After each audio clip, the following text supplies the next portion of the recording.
Baik, perkenalkan nama saya Widya Apnizai, saya dari Prodi Manajemen pada kelas Manajemen 701. Di sini saya akan menjelaskan tentang kebijakan dan praktik HRM dalam keberagaman SDM global.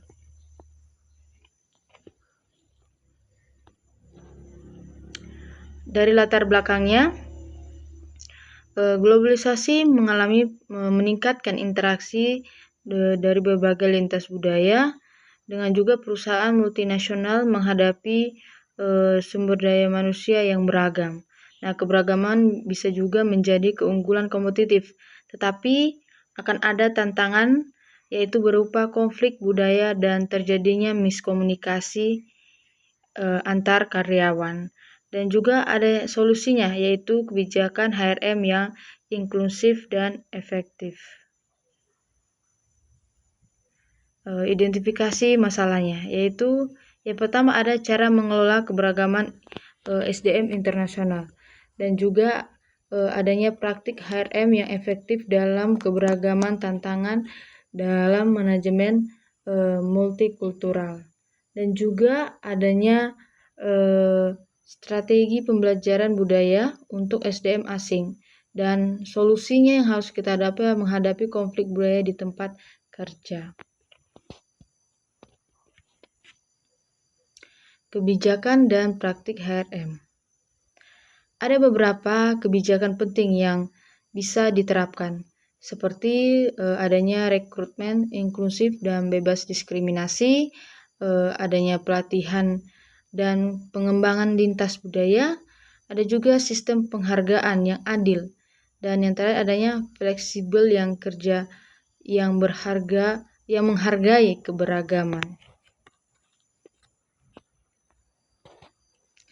Tantangan dalam manajemen keberagaman.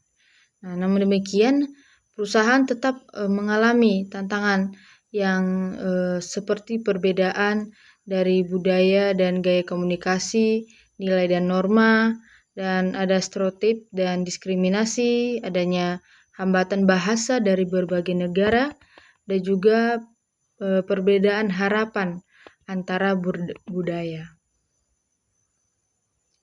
Nah, adanya strategi mendorong pembelajaran budaya.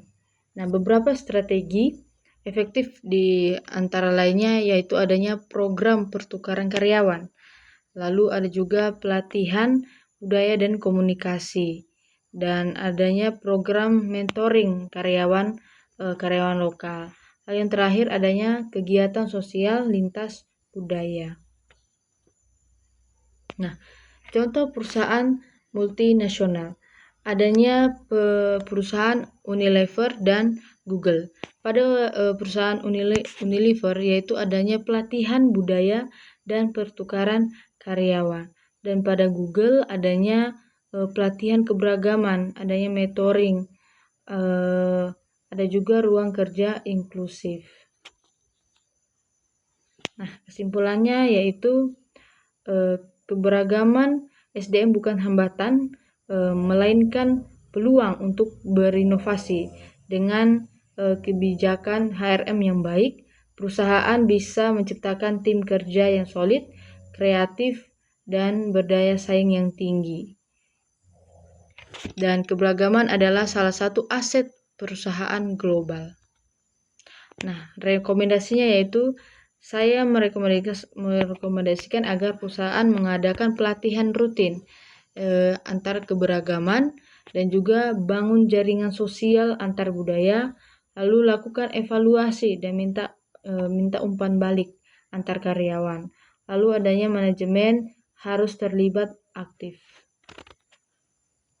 Nah, baik, sekian dari penjelasan saya. Terima kasih.